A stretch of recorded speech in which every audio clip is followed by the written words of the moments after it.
Sí, dice Íñigo de A Coruña, que critiqué la idea de que los ciudadanos, que todo país tiene el gobierno que se merece, que me parece una estupidez.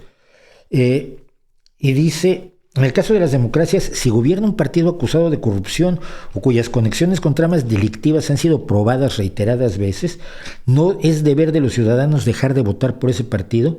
¿No resulta una muestra de inmadurez política e incluso tolerancia con los delincuentes? ¿Se puede perdonar a los ciudadanos que votan elección tras elección a partidos llenos de corruptos? Yo creo que sí.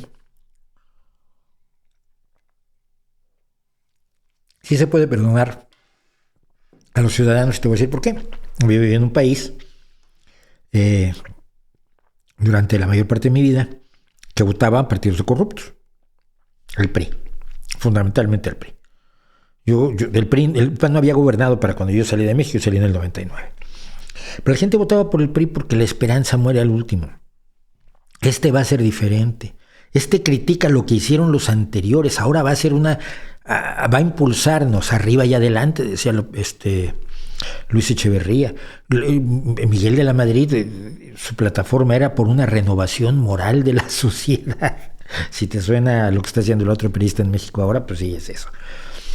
Es decir, aunque el partido esté lleno de corruptos, si no hay una opción clara, si no hay una alternativa real, si no hay otro partido al que votar, y si este partido se empeña en engañarte y en decirte que ahora sí va a cambiar, no es difícil, perdónenme, que un pueblo funcione como una persona maltratada. Una persona maltratada por su pareja, digamos, la perdona una y otra vez. Y la pareja le dice que va a cambiar y que ya está arrepentidísimo de la paliza que le dio la semana pasada y que sin embargo la quiere muchísimo o lo quiere muchísimo y que ya no va a pasar esto. No se preocupen, no, esto no vuelve a pasar. ¿Hasta qué pasa? El ser humano tiende a hacer ese tipo de cosas y no lo puedes acusar de ello. Mira, yo he visto por gente que trabaja en estas áreas cerca de mí, a gente que quiere acusar a las mujeres maltratadas de no haber denunciado a su marido a la primera paliza, y cuando llevan 20 años de palizas, el marido finalmente las asesina. Y hay quien dice, la culpa es de ella por no haber denunciado. Chicos, eso es no conocer los métodos de manipulación, de control, a través del dolor, a través del hambre, a través del miedo, a través de la esperanza, de la psicología de muchas personas. Cuando tú no quieres votar por un partido de corruptos, pero tienes hambre y ese partido te da una despensa de comida, te da una nevera, un refrigerador, te da un cuponcito para comprar leche todos los días para tus hijos a precios súper reducidos, pero a cambio de eso tienes que comprometerte a votar por ellos. El hambre es canija.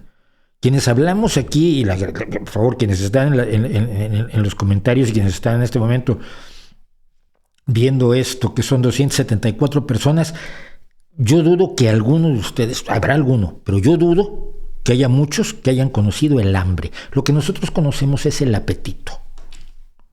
La desesperación por no poderle poner un plato de comida enfrente a tus hijos es motivo de lo que está diciendo Íñigo y de muchísimo más. De votar por el peor que te puedas imaginar si te promete que le va a perdonar la vida a tus hijos y además les va a dar leche todos los días. Esos eran los trucos que usaba el PRI. Se decía, hay otros cupones para comprar tortilla, que es el alimento fundamental en México. Y entonces a ti te daban a esta zona, a esta unidad habitacional, este grupo de casas que van a votar todos en una urna determinada, en un colegio electoral, en una casilla determinada. Si el PRI no gana en esta casilla, no le vamos a dar bonos. No le vamos a dar bonos. No sé qué le pasó al teléfono, al reloj.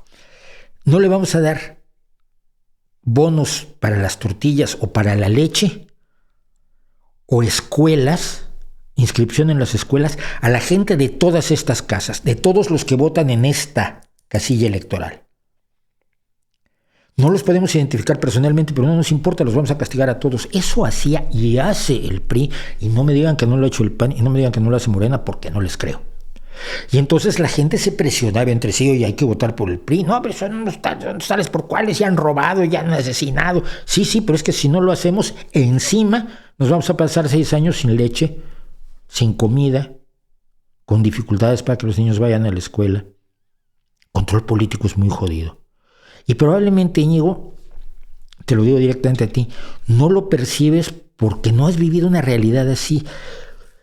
No sé qué edad tengas, pero España tiene una democracia admirable, llena de defectos, no lo voy a negar, pero comparada con con la gran mayoría del resto del mundo, una democracia absolutamente admirable que yo he vivido en colegios electorales, en todas las elecciones desde que yo estoy en España. Tengo 22 años en España, o sea que tengo más que una mayoría de edad ganada en las lides democráticas de este país. Quien vive una democracia como la española, que además la considera malísima, no puede ver cómo se hace el control político de la gente que acaba votando por partidos absolutamente despreciables. Pero pasa con frecuencia, y desafortunadamente, mientras no se consiga la transparencia real de los gobiernos en países donde el control político es de esos niveles, donde el clientelismo y el asistencialismo son la forma de relación entre el gobierno y la ciudadanía, lo vamos a seguir viendo y vamos a tener que seguir luchando por la democracia. Imagínate, algunos quieren trascender la democracia, cuando yo creo que todavía hay que seguir luchando por la esencia misma de la democracia participativa, de la democracia representativa, de la transparencia y de la transición libre y pacífica del poder entre partidos que compitan genuinamente.